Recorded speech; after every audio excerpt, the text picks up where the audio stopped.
like to welcome you into River State's Conference Men's Basketball Media Day from Point Park University and Pioneers head coach Kevin Reynolds. Coach, thanks for coming in. I appreciate it, Kev. Thanks for having me. Absolutely. Coach, we'll get right into it. How has the preseason gone so far? Not as well as we would have liked.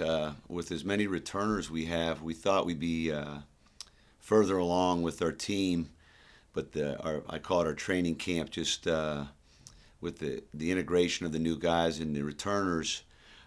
We have a lot of good guys on the team, but we just haven't had the focus that I thought we'd have. I thought it was going to be similar to last year, which it hasn't been, and we're not where we need to be right now. We play in 2.5 weeks, Kevin.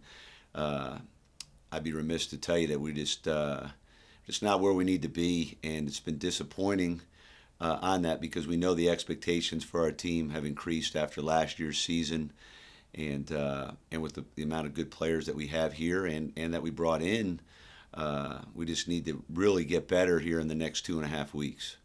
So related, what are your expectations for this season, year number 2 for you and your staff here at Point Park? They're the same as last year. We obviously want to qualify for the NAIA national tournament. We didn't make that last year. We knew the best way to get the berth is the automatic berth, which is either win the regular season or win the conference tournament.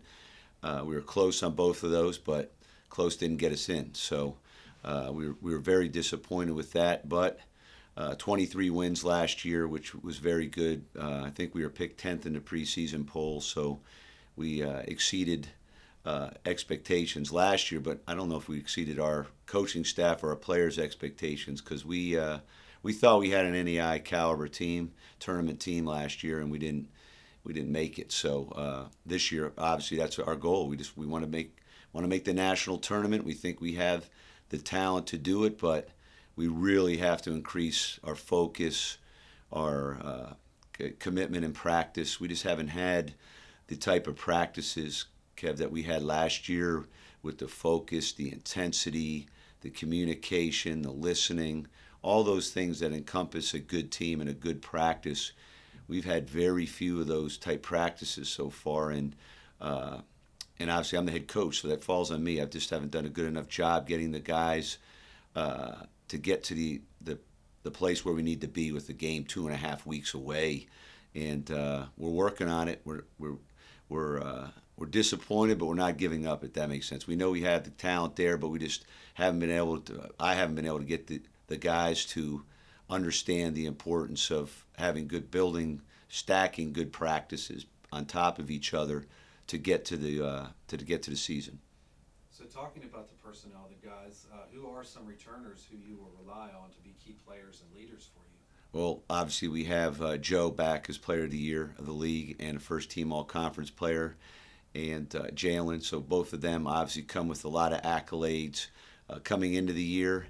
Like we tell them all the time, it's great to have the preseason honors, but the real honors you want is the ones they got last year, which were the postseason honors.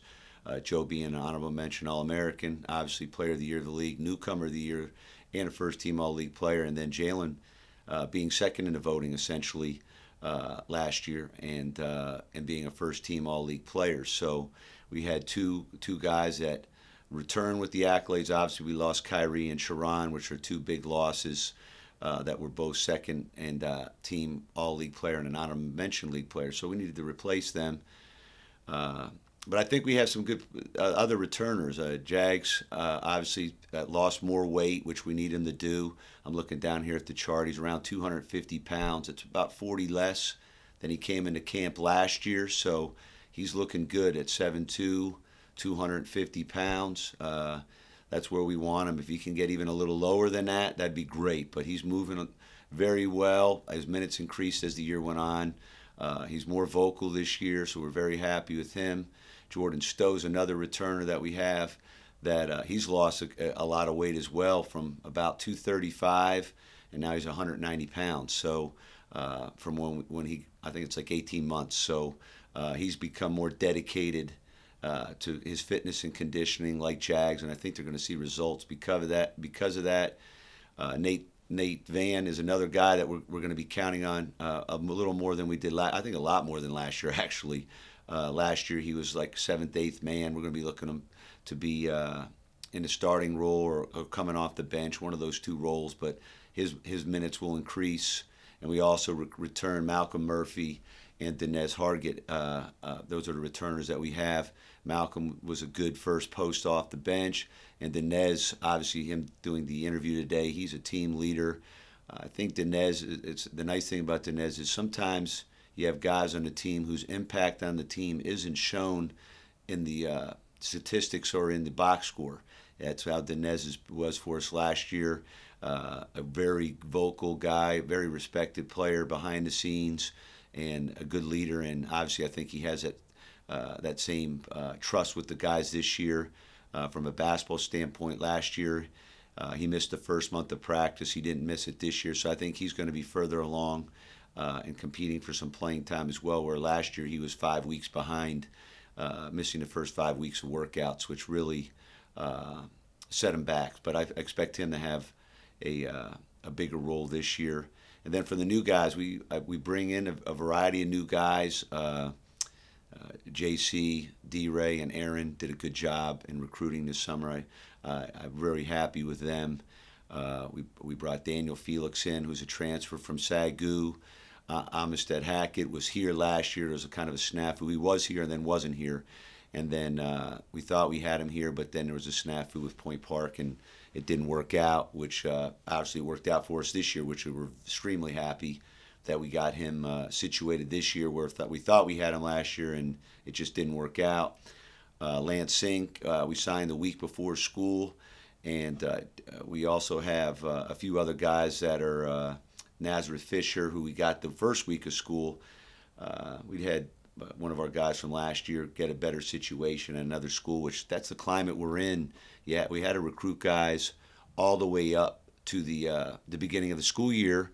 And obviously because we had a lot of good returners, but we also had some good new kids coming in that we wanted to make sure that we had. And obviously we have Jamison from IU East, who was a good player for them, and now he's going to be here for us as a graduate transfer. Both Amistad and Jamison are graduate transfers. We expect Jamison to have a big year for us.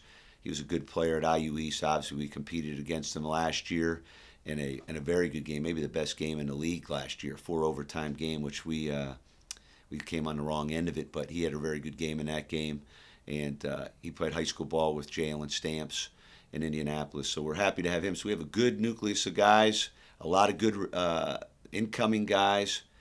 We were really happy school started because the way the climate of college basketball is, we spent a lot of time re-recruiting our own players and making sure that the young men that we had that committed to us all came as well. So, Coach, talking about the product on the floor, ideally how you want to see it out there, what kind of team will fans see, or that you want the fans to see, or that you want to play this year? I think similar to last year, Kevin, we're hoping to be a high-energy team. We felt we had that last year, both on the offensive end and the defensive end. From a defensive standpoint, we were one of the better teams in NEI in most statistical categories, from 2-point field goal percentage D, 3-point field goal percentage D, defensive rebounding, shot blocks. And then on the offensive end, we were in the top 5, I think, in shots per game. We had a lot of possessions, scored over 80 points a game. We had a variety of guys in double figures. So I think we're going to play the same style, play our typical man-to-man defense, play with a lot of energy, a lot of enthusiasm, play without fouling. I think that's one of the best things we do, is we guard without fouling.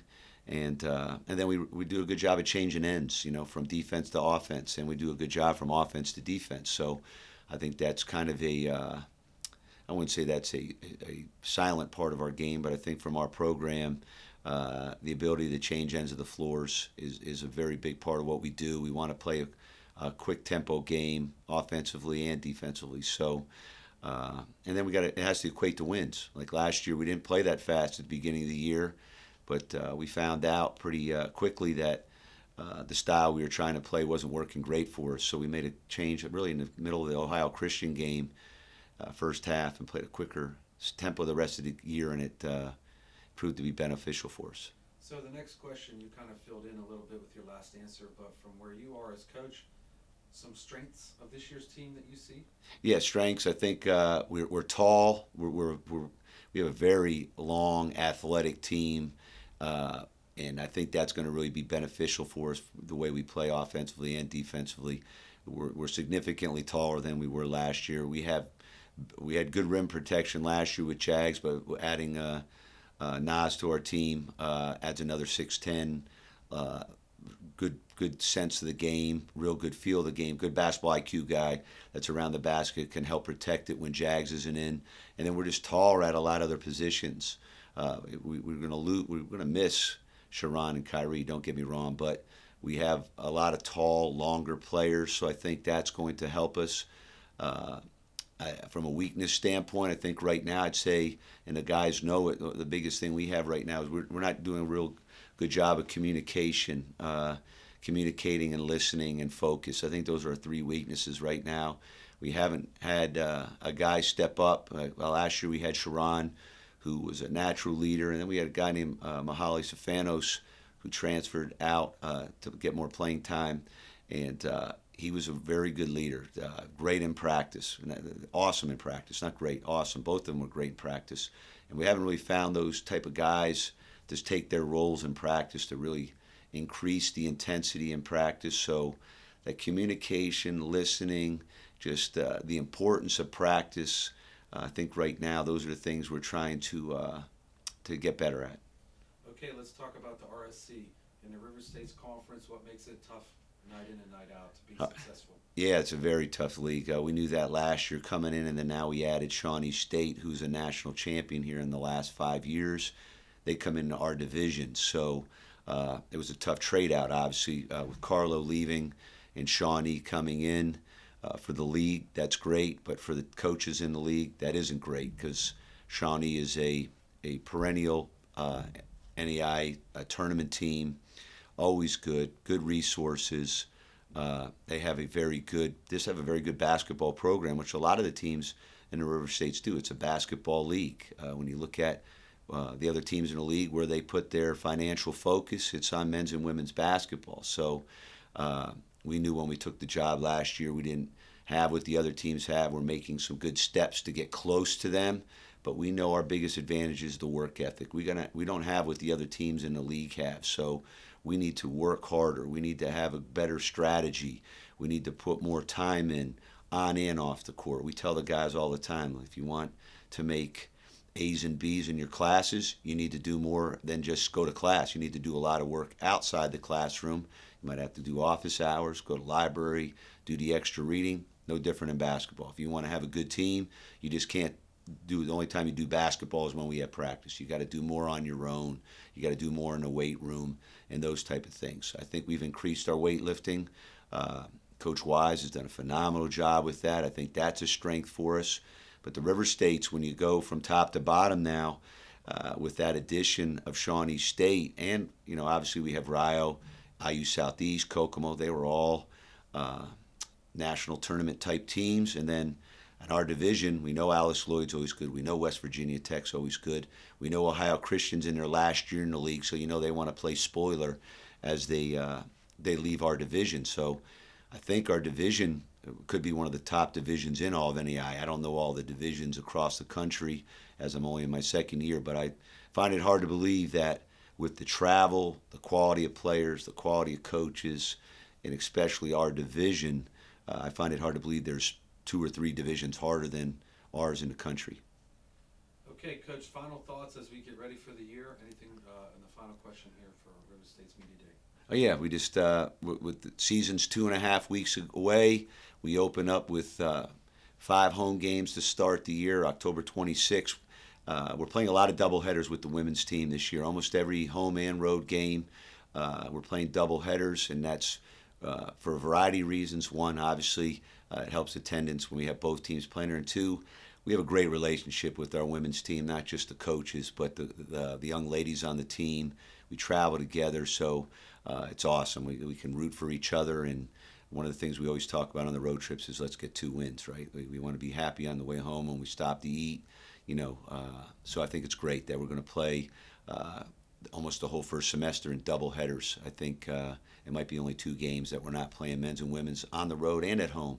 So our goal this year is to for the Saturday Sunday games, or we've won at 3, 1 and 3, 2 wins, and then if it's in the week 5 and 7, get 2 wins. So that's not everywhere has that. We have that good relationship with the women's coaches and the players, and we have that here. It's a pretty special thing, and we don't take it for granted. All right, Coach, thanks for joining us here on RSC Media Day. Appreciate it. Thanks, Kev. Welcome back into RSC Men's Basketball Media Day from Point Park University. On the player side, we have senior forward Dinez Hargett. Yes, sir. I'm good. How are you? Good. Thanks for coming in. So, Dinez, how has preseason gone so far? So far, of course, we have our kinks, but I think it's going pretty well. Got some things we could work on for sure. What has been going well, and what are things you're working on? One of the main things we're working on is probably being more vocal, communication. Well is our defense, especially, and then we got great size, so that'd be good going into the year. What are you looking forward to most about this upcoming season? Winning, to be honest, winning. Yes, sir. How would you define winning? To win the conference, have a winning record? Way better than last year. We're trying to win every game that comes to us. Related to that, Dinez, what are your expectations for this season? Just being great, talking everything out, playing the whole season well, winning as much as possible. When Yes, we sir. talk about the Pioneers this year, what do you see as strengths on this year's team? Our size, definitely. Strength, great defenders, so that'd be great going into the year, especially like coming out of last year. Could you talk more about that size? Where do we see the size? Like at all different positions, underneath, or where? Especially in our big men, we got a couple new additions to the team, so there, and then our guards have always been great with the size they have. So what are you seeing as some keys to success for your team night in and night out to do well in the RSC? If we're gonna do good, we have to be able to play our best defense, and then communicate at all times, offense and defense, do well. The mixture of returners and newcomers, how has that come together so far? You have some guys back, and you have a few new pieces. I feel like it's the same as last year. All the guys come in, they feel welcome. It's gonna be a great year. And we'll get you out of here on this one, Mhm. Dinez. Do you feel like the team has a certain motto or something that they go by, or that drives you every day as a team or individually? As far as what? As far as something that is something that the team gets behind, just something to shoot towards. Do you have certain things you talk about, or like a motto or anything like that? I'll say not necessarily a motto, but as soon as we see one guy working hard, everyone is on the same thing. Everybody leading by examples, especially the people in front. Yes, sir. And for you, a guy who has been around a few years, second year under Coach Reynolds, are things different this year? Is it easier in year 2, or how would you describe that from the player perspective? I don't think it ever gets easier. We more work and more expectations out of us from coach, especially. Sure, not easier, but is it? I'm sure there's a bigger adjustment last year, and guys are more used to what the expectations are. Yes, that a sir. fair statement? I think we came in expecting more the same as of last year, but he kind of wants us to pick it up, be better. We can't be satisfied with just 23-7. We got to do better this year, for sure. Okay, Dinez, thanks for taking the time. Yes, sir. Good luck this year. I appreciate it.